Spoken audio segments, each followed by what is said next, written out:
What is going on? We are back with another live. I am your host, Dave, a 10 plus year intellectual property attorney, dealing with everything from patents, copyrights, trademarks, as well as trade secrets. And we got a little bit of everything today here. What is it? November 2nd. So we are officially in November, closer towards the end of the year. And your boy almost did make it here today, man. I'm kind of watching the Buffalo Bills Chiefs game. And for whatever reason, I had a great weekend. Yesterday, went to the dentist, followed by going to the shooting range. I had to get some little target practice in. Then went to the cigar lounge and had a good smoke and a meal with a buddy of mine. And man, for whatever reason, I woke up this morning, went to the gym, but I just started feeling under the weather. So I wasn't sure how or if I was going to make this thing. I was kind of, do I cancel? Do I not cancel? But I gave you guys my word that I will be doing this at 7:30 live here today. And hey, I am a man of my word, if anything else. So I said I have to come to the people, and it may be a quick one, in and out, if you know what I mean. But we have a lot of stuff to get off into here today. Well, first, Angel Reese, WNBA player, I think Chicago Sky. Hey, she had a love-hate relationship with the fans, but she did something that I think is worth noting. So we'll get off into that. The New York mayoral race, Madani, who's, again, politics aside, it seems like New York Knicks, the basketball franchise, sent him a cease and desist letter for using their famous Knick logo. So we'll get off into that a little bit. What else do we have here? We'll do the interview of the week, Shark Tank product, Dead Strength. So we'll play that little bit of clip of that interview dropped this past Wednesday. So we'll kind of take a look at that here a little bit. Reusables.com is, it seems like they're kind of bringing these containers to campuses, cafeterias nationwide, and they just got a patent on that, or at least filed for patent protection on that. So we'll talk about that a little bit. Then we got a couple lawsuit breakdowns this week. Number one, JCPenney. And this is why I titled this Holding On. JCPenney, man, I haven't been to JCPenney in like 10 or 15 years. I didn't realize that JCPenney was still around. Let me know. I know we have a couple people in here. Let me know when the last time you guys have been to JCPenney. It seems like they were recently sued by, I think, Bob McAfee, a fashion designer. So it seems like JCPenney, who's still trying to hang around, they were recently sued, as well as, and this rarely happens, the Customs Agency, United States of America, buying part or buying way of the Customs Agency, has sued a maker. And actually, they got a judgment against the maker for $9.1 million for coming across or trying to, they talk about drugs and stuff these days. They're trying to bring, fake product, counterfeit product into the United States. And they got slapped with a big lawsuit, a judgment, I should say, of $9.1 million. So we'll kind of break down that lawsuit as well. And that's a quick one. So the JCPenney lawsuit only about 17 pages, and the customs that United States of America versus the company who was trying to import counterfeit products, that's only 7 pages. So both of them are pretty quick. So I'm going to do 2 lawsuit breakdown. And let me know where you guys are from to the extent that you're checking in. Please hit that like button for the YouTube algorithm, as well as hit that subscribe button to be a part of the IP community. And before we get off into it, man, I do want to plug the book, Got IP. If you have a product, if you're trying to think about an idea to come up with a product or a service, go check out the book. It's letting you know how you can come up with a product or come out with an idea for the product, all the way up to monetizing your product every step in the way, manufacturing, intellectual property, marketing, all that. I'm so confident in this book that I'm doing it myself. I'm coming out with a product here in the next month or so, and I'll be uploading all that information to the Patreon, like meetings with the product design team, meeting with the manufacturers. Your boy may end up going to China to kind of deal with the product and the manufacturing of the product. I'll be going to trade shows, getting the product out there. I'm excited about that. But this really is my product that I'm coming out with. It's a testament to how important and how valuable I think the book is, where I'm kind of following what I'm telling you guys in a book. We'll see if your boy can make $1 million off his product. That's the goal, is to make $1 million in revenue based off my product, which I'm excited to kind of test that theory. So, definitely go check out that ebook. Again, Got IP. So go check out that. Let's kind of get off into it here, man. Angel Reese, the WNBA player. Hey, talk what you want about Angel Reese and her basketball abilities. I know, they try to make fun of her for, missing a lot of layups and kind of getting her rebounds, but she has done something that I think not enough athletes specifically do. Angel Reese officially trademarks her own name after filing her trademark to Me Bounce. So she already filed for a trademark for Me Bounce, which is kind of play on rebounds, and that's kind of pending. However, Angel Reese just actually got a trademark, and this is a registered trademark on her own name, Angel Reese for basketballs. And I think somebody in that, and go check out the full video I did off that. That's actually, it's over 1,000 views. And somebody had actually left a good comment on there, a good question, I should say. And I hadn't answered that question, but I'm going to answer it here. They were asking about, so what happens if somebody else comes along with the same name? Are they prevented essentially from using it because Angel Reese has a trademark on it? And I guess like most answers an attorney would give, it depends. If somebody is trying, when you file for a trademark, you have to let the USPTO know what class you're getting that trademark in. Is it sports? Is it some type of clothing? Is it electronics? What is the class? It seems like Angel Reese in this case, she has her name trademarked for basketball, so she can sell basketballs or essentially with her name on it. However, if somebody come in and sell electronics under the name Angel Reese or selling clothing apparel with the name Angel Reese, the basketball player Angel Reese, who's in the WNBA, she doesn't have protection for that. So again, shouts out to Angel Reese for actually getting her name protected, because I do think that's a big step that more athletes should do, because it's tougher to get your name protected. You have to pretty much be it has to be a famous name or a distinctive name to get a name protected. And Angel Reese, seems like the USPTO thought that she passed that hurdle for getting her name protected.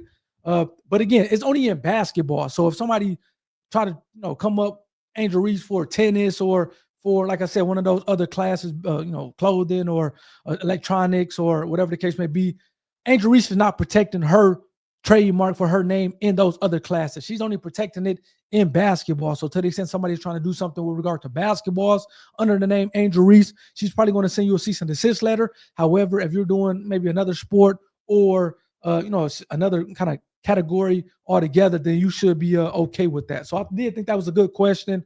And shouts out to Angel Reese and her team. Like I said, more athletes should do this because it's tough to get your name trademarked. And while you're playing your respective sport, especially if you are a famous athlete, LeBron James, Kobe Bryant, one of those athletes, then it's easier to get your name trademarked. You should really take advantage of that because, trademarks last forever. So as long as you're selling product with your name on it, you can take advantage of that for the rest of your life.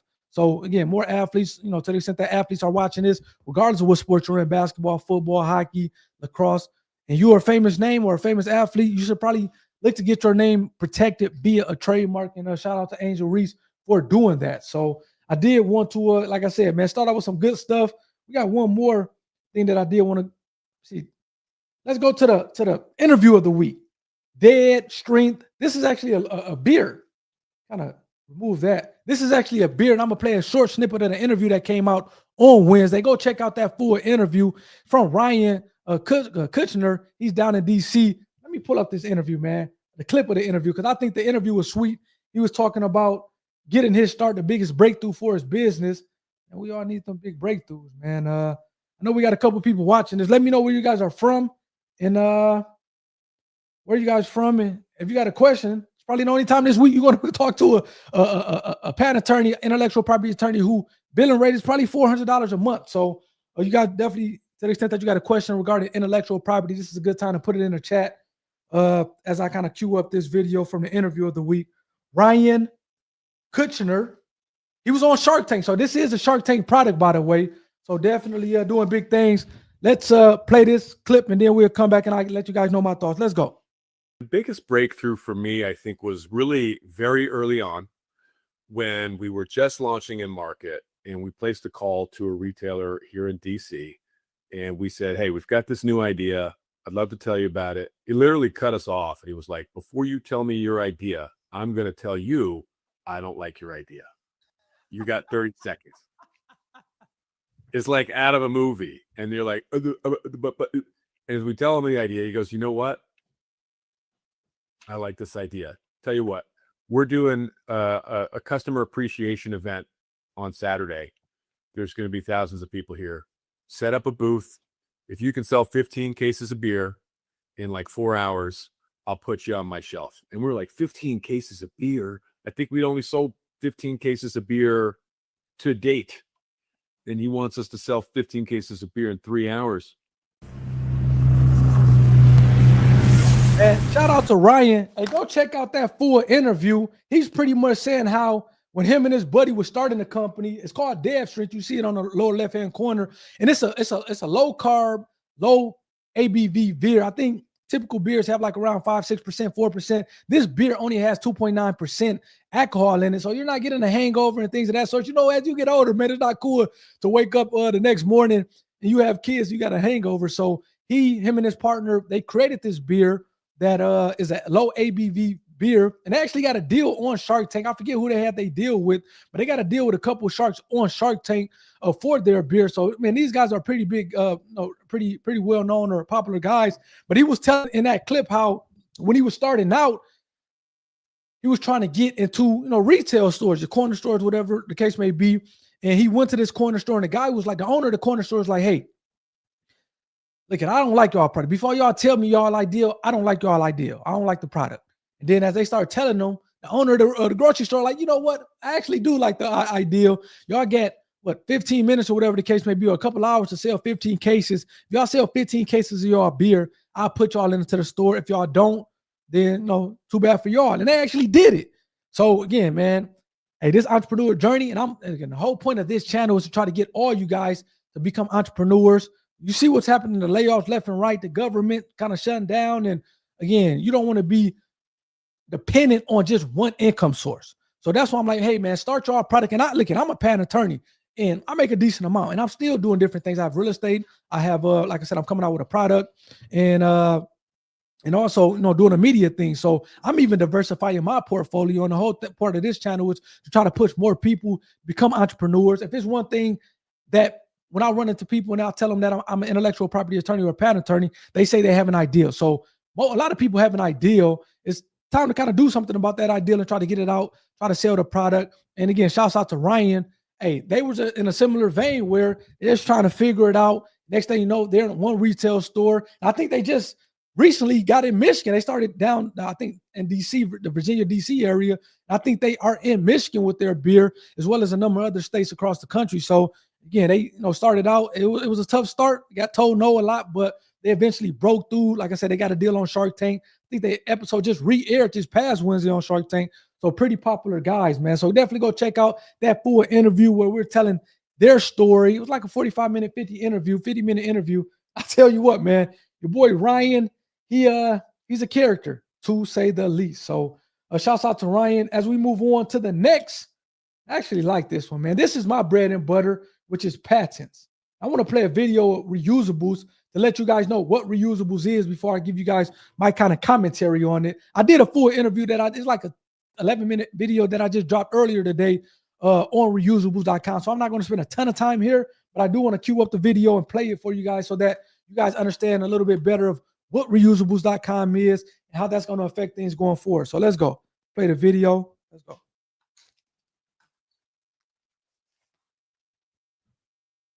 Cool. When you grab a street eats order, they give it to you in this sleek reusable container. Just scan the QR code and boom, the bin takes it back. My friends and I may have turned it into a game. Just scavenger hunting for these bins all over North District. You can even hang on to your container for 5 days. And listen, as a student who's running around campus 24/7, I'm taking full advantage of that. Highly recommend trying it out. The more we use these bins, the more they'll get around campus. Okay, wait. So that's pretty much what reusables.com is. And just kind of sum it up.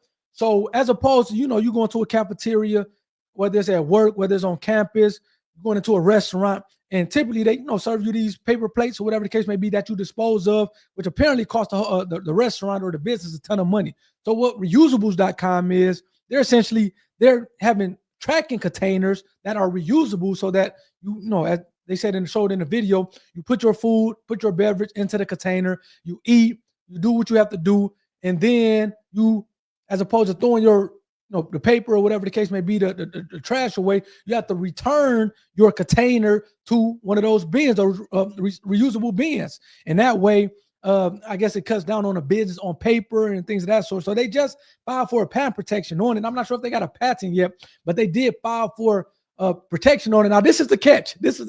And I know black people, man, hey, they don't like surprises.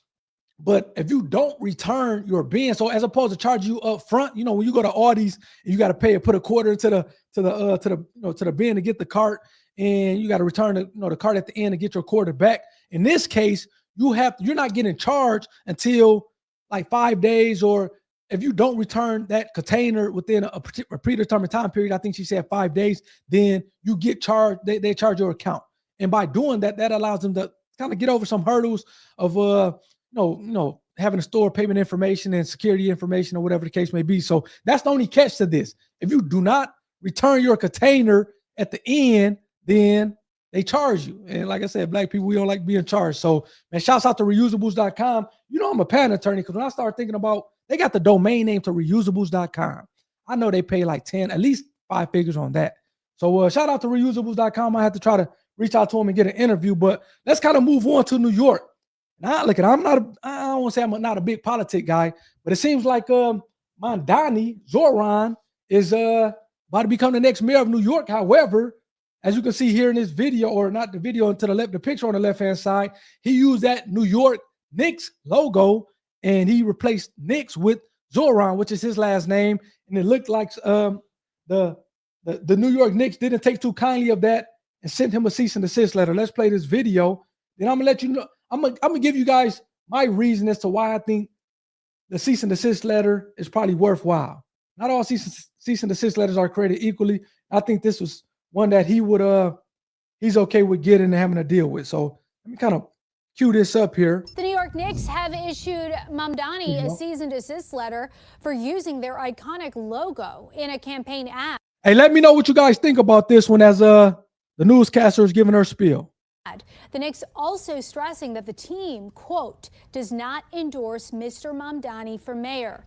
The National News Desk, Jeff Harris, joining us. So the ad in question, it aired during the team's season opener on Wednesday night. Tell us more about what was shown. So the New York Knicks logo features the word Knicks decked out in orange and blue colors. The ad replaced Knicks with the name Zoran, the team saying it could now mislead the public into believing Mamdani's campaign is actually affiliated with the team. In the cease and desist letter obtained by the New York Post, the team is demanding that Mamdani, a self-described socialist, remove all the Knicks' intellectual property from campaign or promotional material. The Knicks writing, they want to make it clear they do not endorse Mamdani for mayor and object to him using their copyrighted logo to promote his candidacy. This is the logo right here. This is the logo. New York, this is the advertisement. Our time has come. Paid for by Zoran for NYC.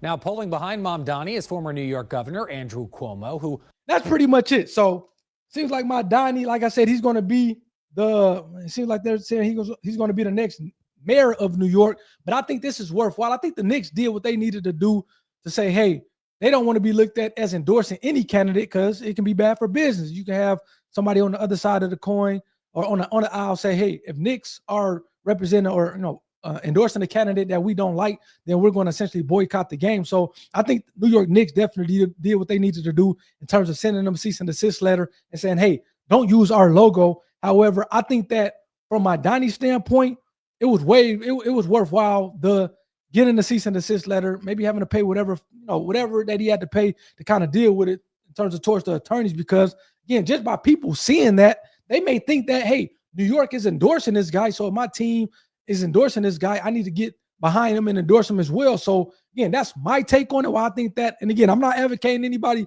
for committing any type of intellectual property infringement, whether it's copyrights or trademarks. But I do think that from a strategy standpoint, this was a good, I think this made sense for Mamdani to do, even though he got a cease and desist letter, because I think the notoriety as well as the backing that he would get from people in the community for kind of saying New York Zoran or New York Zoran and having them thinking that New York Knicks is backing them. I think that it made it worthwhile compared to the heat that he's going to get from the team itself. So those are my thoughts on it. Let me know if you guys agree with me on that in the comments. Let me know if you disagree with me in the comments. But I do think that him kind of using their logo was a benefit. So let's kind of get to these lawsuit breakdowns. We're going to go through these things here really quickly. Mamdani, they said he about to mess up New York. I'm glad I'm in the great state of Michigan. Let's go to the first. We'll go to the easier one or the more straightforward one, New York. Okay, here we go. And this is different. Typically, New York, the United States of America is not really suing anybody for trademark infringement. However, in this case, the United States of America is suing New Sense Trading Corp for essentially trademark infringement. And it's only a 7-page complaint. So we're going to go through it here really quickly. The United States, acting for and on behalf of the United States Department of Homeland Security, Customs and Border Protection, brings this action against New Sense Trading Corp. We're going to skip the jurisdiction and venue and the parties. We're going to go to the factual allegations here. So CBP is essentially Customs. Customs is a component of the Department of Homeland Security. Customs is authorized to conduct searches of merchandise arriving in the U.S. without cause before allowing them to entry into transit throughout the United States. I'm going to skip what the whole trademark is and all that stuff because we already know that. On or about September 4th, 2020. So this is about 5 years ago. New Sense, the defendant, imported 148 cartons of ladies' sweater and ladies' sweatpants. The shipment was assigned entry number, blah, blah, blah, blah, blah. The importation consisted of polyurethane, handbags, athletic shoes, and soccer jerseys. So there's kind of importing a little bit of everything. The merchandise bore marks substantially similar to trademarks owned by Chanel, Louis Vuitton, Gucci, and Adidas. So this is where this one starts to take a turn for the worst. It seems like the defendant was importing clothing items that was bearing some of the more famous marks of famous marks that we all know and love: Chanel, Louis Vuitton, Adidas, and Gucci. Upon arrival, this happened in Dallas, Customs inspected samples of the subject merchandise to evaluate a possible infringement because the marks they looked substantially similar to the Louis Vuitton and design trademark, the Louis Vuitton stylized trademark, the Gucci design trademark, the Gucci trademark, and so forth and so on.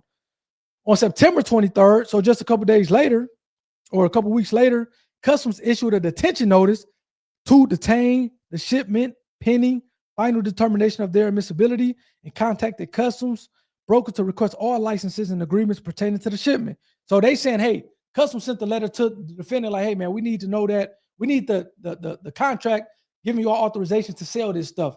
The contract between you and whether it's Gucci, whether it's Louis Vuitton, whether it's Adidas, so forth and so on. In this subsequent investigation, Customs confirmed with the authorized holders of the marks that New Sense Trading Corp was not licensed and authorized to use the mark. So they actually kind of got in contact with Louis Vuitton and the big dogs to say, hey, do y'all know this New Sense Trading Corp? And they like, no, we don't know who that is. So upon confirmation that New Sense Trading use of the mark was unauthorized, the shipment was seized a couple months later, November 3rd, 2020. So they just kind of talking about the specific marks. On June 23rd, 2022, so a couple years later, Customs issued a notice of penalty to New Sense Trading. That's a crazy name, New Sense Trading, assigning a penalty of $9.2 million. So again, y'all always think, hey, what suing somebody for trademark infringement is going to do? Why do you want to get your trademark registered? Because when these products are coming in from overseas, to the extent that it's an infringer or somebody who's unauthorized has committed unauthorized use or sell another product, then Customs can seize it. Not only seize it, but then they can essentially fine them $9.2 million or a lot of money. Now, whether or not you get some of that money, I'm not sure of that, but it seems like in this case, Customs assessed a penalty of they had to have a lot of product to fine them $9.2 million. Says this penalty amount was calculated as authorized by this USC United States Code. Said Customs provided written notice and demand for the payment of these penalties to New Sense Trading to the defendant. Thereafter, Customs made diligent efforts to demand payment of the penalties through correspondence directed to New Sense Trading. So it seems like they're trying to get their money. U.S. Customs fined the defendant $9.2 million for trying to bring in knockoff Gucci, knockoff Louis Vuitton, knockoff Adidas, knockoff so forth and so on products. And seems like the defendant is not paying the United States of America they fee. So to date, New Sense Trading has failed to pay the civil penalties of $9.2 million. And essentially the U.S. want their money. And that's why they sued them. So again, short lawsuit, but hey, y'all always talk about how do this trademark stuff work. This is a case, and again, that's a rare case because the United States typically don't go that far, at least in my opinion. But this is a case where you had a counterfeiter trying to, bring in counterfeit products from overseas. The Customs seizing those products, checking with the Adidas, the Louis Vuitton, the Gucci's, whether or not this company has authorized use to sell these products in the U.S. And once the big dog said, hey, man, we don't know this defendant, then next thing you know, the customs, they hit him with a penalty, hit the defendant with a penalty of $9.2 million. Do you know how much product you had to have such that they gave you a penalty or a fine of $9.2 million? That's crazy. But again, that's the benefit of registering your trademark. Because if somebody's trying to put your trademark on their items and they're trying to ship them from overseas, it can be intercepted by customs. And next thing you know, that person have to spend some money. Now, whether or not you get the money, I'm not sure, but it seems like customs is definitely getting their part. So let's kind of finish out here with JCPenney. I haven't been at JCPenney in about 15 years. Let me know if you in the comment, if you in the chat, let me know when the last time you've been to JCPenney. I think the last time I went there, I was maybe looking at some appliances. And yeah, I didn't end up buying it from there, but I thought JCPenney was closed nationwide, but apparently it's a couple JCPenney's out there, and this lawsuit is not going to help JCPenney because it seems like they're being sued for trademark infringement by a fashion designer. So let's kind of pull up this lawsuit. This is kind of another somewhat quick lawsuit, so we're going to finish out with this. But please hit that like button as I'm pulling this up, as well as hit that subscribe button to be a part of the IP community. So here he is. JCPenney, a once behemoth, is being sued for trademark infringement. They're being sued by Bob Mackie. I guess apparently he's a big-time fashion designer. So JCPenney is promoting. Let me see. Do I want to go through that? We're going to skip jurisdiction and venue. Let's go to the factual allegations. Mr. Mackie is an internationally famed costume designer and fashion designer whose career has spanned over 6 decades. So this is an old guy. He is an icon in the fashion industry. Bob Mackie. Let me know if you guys have heard of Bob Mackie before. I haven't heard. I did not know Bob Mackie. I looked him up as I was going through this lawsuit, but up until this point in time, I hadn't heard of him, but apparently he's a big dog. Bob Mackie has won, among other awards, Tony Awards, multiple Emmy Awards, the Costume Designers Guild Career Achievement Award, and the Lifetime Achievement Award. So he's a big dog. Bob Mackie designed costumes for numerous shows and for countless celebrities, including, I don't know any of these celebrities. I know Tina Turner. That's how old that's how you know he old if he designed stuff for Tina Turner. I'm assuming all these other people are around her age. A newer generation of celebrities has also embraced wearing pieces designed by Mackie. His pieces have been worn by the artists such as Pink, Miley Cyrus, Taylor Swift. Okay, indeed, Taylor Swift wears a piece designed by Mr. Mackie for the long-running Las Vegas review. Bob Mackie was also the subject of a documentary. Okay, so he was in a doc. On or about September of this year, JCPenney issued a press release concerning a new line of clothing bearing Bob Mackie's name, signature, and likeness, NIL, that JCPenney was going to be beginning advertising. So JCPenney was acting like they were doing a deal with Bob Mackie to come out with a collection. Also with the press release, JCPenney issued a lookbook relating to the collection. And I don't have that lookbook, but this is essentially JCPenney advertising. You see Mackie, Bob Mackie, his name to the left, which seems like he has maybe trademark. Seems like this is some items here. Like I said, I've never knew who Bob Mackie is, but apparently he's a big dog. See the Bob Mackie tags, the clothing item on the rack, and these are all at JCPenney. So as a result of JCPenney press release, various news organizations published the report. For example, an article entitled Bob Mackie Teams Up with JCPenney. So it seems like JCPenney got the big dogs to some big PR firms to pick up the collection and start what's the name. So on information to believe, JCPenney timed the release of the collection so that it was available to consumers concurrent with Taylor Swift marketing the release of her new album. So it seems like they were trying to play chess and end up getting hit with a trademark lawsuit. On information to believe, JCPenney timed the release of the collection so that it was available to customers concurrent with Taylor Swift's new album. Mr. Mackie, however, did not design any of the such clothing. Bob Mackie did not team up with JCPenney, and he and JCPenney have not launched a Taylor Swift-inspired collection for her. And I guess JCPenney said, if we're going to go out, we're going to go out with a bang. I'm assuming that this is not going to help them in their kind of fading store. Nor has Bob Mackie personally authorized JCPenney to use his NIL in connection with the collection. Bob Mackie has not been asked by JCPenney to design any pieces. Bob Mackie has not designed any pieces. so forth and so on. Trying to get to see if it has anything that's worth noting. So Bob Mackey was not aware of the collection or any purported collaboration between. He didn't even know he was doing what's the name with him. So you see up here, they say the Bob Mackey collection. Bob Mackey had no idea. I'm telling you, man, you got to protect that IP because these stores will try to get over. So JCPenney usage of Mr. Mackey's NIL in connection with the collections was in whole unauthorized by Bob Mackey. Okay, we said that. So it seems like, okay, September 15th. So what, 3 months ago, Bob Mackey, through his counsel, sent JCPenney a cease and desist letter that included various demands on information to believe JCPenney received the cease and desist letter. However, JCPenney has not ceased exploiting Mr. Mackey's NIL. I guess they gave him a 25% discount on information to believe JCPenney contracted with an entity named Bob Mackey Design or on its affiliates in relation to the collection, despite Mackey's request for a copy of any such contract. But this is crazy because Bob Mackey, now this is where it gets a little weird at, because Bob Mackey is a part owner in BMDG or Bob Mackey Design Group. So it seems like Bob Mackey, he tried to get a contract from the group that he's on a board of and is a part of, and they have not provided him with it. So it seems like they don't have his best interest at heart. Let's continue reading here. Mr. Mackey is a minority shareholder.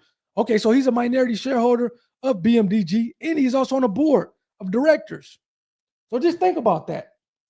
He's on the board of directors, and he's a minority shareholder of BMDG, which apparently maybe kind of sort of is doing some type of business with JCPenney, and he had no idea.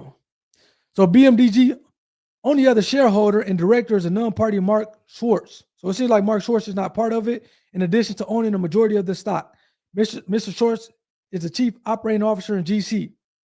However, neither BMDG nor Schwartz were authorized to license his name. Similarly, even to the extent that BMDG has rights in any trademark that incorporate Mr. Mackey's name, Mr. Schwartz or BMDG were authorized to license such trademarks in relation to the collections.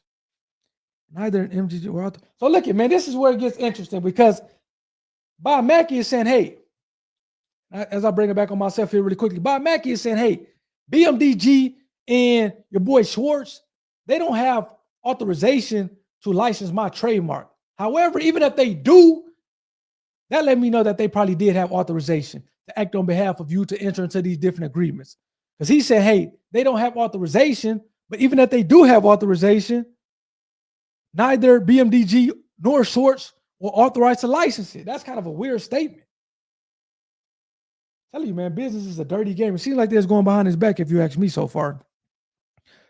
So BMDG bylaws provide that the board manages and controls the business and affairs, and that the board acts by the consent of the majority of the directors. The only members of the board are Mackey and Schwartz. Thus, they must both agree for the board to act. As a material contract, BMDG was required as a matter of law to submit any contract between itself and JCPenney to the board of directors for approval. In other words, as a matter of corporate governance, any contract between BMDG and JCPenney required approval from the board of directors. However, no board. Essentially, he's saying, hey, it seems like Schwartz was trying to do something in collaboration with JCPenney, and he wasn't trying to include Bob Mackey. But Bob Mackey is not trying to throw Schwartz under the bus necessarily, but he just seemed like he's saying, hey, he didn't have my approval to do this. And business is a dirty game, man. Let's finish up here. On information and belief, Mr. Schwartz was aware that Mr. Mackey did not approve doing a deal with JCPenney. Additionally, out of respect for Mr. Mackey's legacy, BMDG is not authorized, absent Mr. Mackey's permission, to license anything. So additionally, in the permission, okay, we get it, man. You have to have Bob Mackey's consent. But why is he not coming after his partner as to the pending trademark application for Bob Mackey? So it seems like it's pending. Mr. Mackey did not consent to the use of his name in connection with the subject trademark application, and by the letter dated July 17th of 2025, Mr. Mackey explicitly advised BMDG for the avoidance of doubt, Mr. Mackey has revoked any and all consent relating to the use of his name by BMDG. Man, that's crazy. That's crazy. Team up or collaboration. Man, look at this. Business is a dirty game. So essentially what's happening here, we're going to close out with this. seems like Bob Mackey and Mr. Schwartz, they were in business together. They were only two apparently on the board of directors, according to this lawsuit, for BMDG. And it seems like to do anything of any significance with BMDG, they needed both Schwartz and Bob Mackey to agree. And it seems like your boy Schwartz, like, man, forget Bob Mackey. I'm going to enter into this agreement with JCPenney without Bob Mackey consenting. Obviously, JCPenney don't know anything. They're like, okay, we got approval from a company that Bob Mackey is a part of, so we're good. And apparently, Bob Mackey didn't agree to it, even though he needed to agree for BMDG to be authorized to kind of use his trademark, his intellectual property for any such dealings, collections, so forth and so on. And like I said, it's weird because Bob Mackey is not necessarily throwing his buddy under the bus or his partner, but he did it. They're there saying, hey, they written a letter to BMDG saying, hey, we revoke any authorization you guys have to do anything with regard to the intellectual property, which said business can be a dirty game, unfortunately. So that's pretty much it. You have a little bit of trademark infringement there, false association and endorsement. Well, why is he not suing his partner? Look, let me pull this up here really quickly. Because it says false association and endorsement. Mr. Mackey repeats, okay, JCPenney is wrongfully seeking to profit off the name. No. Your boy probably held out that he speaks on behalf of Bob Mackey as well as the company. And JCPenney like, okay, cool. The story sounds legit, so we're going to enter into this agreement. But Bob Mackey is like, no, we did not design the collection. We did not approve of any of the designs. We did not sponsor it. Bob Mackey did not and does not approve of the collection. And the collection is not authorized to originate with Bob Mackey.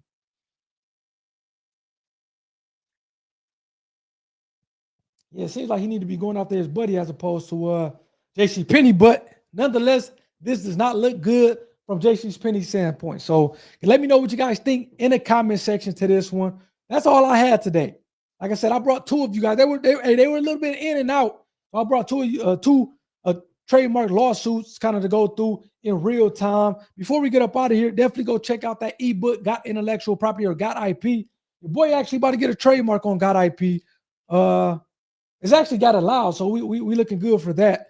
So go kind of check out that. Please, please, please hit the like button for the YouTube algorithm. Hit that subscribe button to be a part of the IP community. Hopefully you guys enjoyed this one. Let me know your guys' thoughts on any of the topics. We covered a lot. Angel Reese, her getting a trademark on her name. We talked about customs, the United States of America suing kind of essentially a counterfeiter. We talked about the interview of the week, Dead Strength. So go check out that interview. JCPenney, we just kind of covered up with that. New York, it seems like over the next couple of days, New York will have a new mayor. And seems like it may not be a good thing according to what I'm hearing. But again, New York Knicks sent them a cease and desist letter for trying to trade off their goodwill. And reusables.com. So if you start seeing containers, reusable containers popping up left and right, just know that you heard it here first. Reusables.com. Seems like they kind of cracked the code for these reusable containers to go into cafeterias of universities, high schools, maybe in restaurants. So be on the lookout for those coming up. And again, to the extent that you have any comments, anything, please leave them in the comment section. Hopefully you guys enjoyed this stream. I'll see you guys next week. You guys take care. Peace.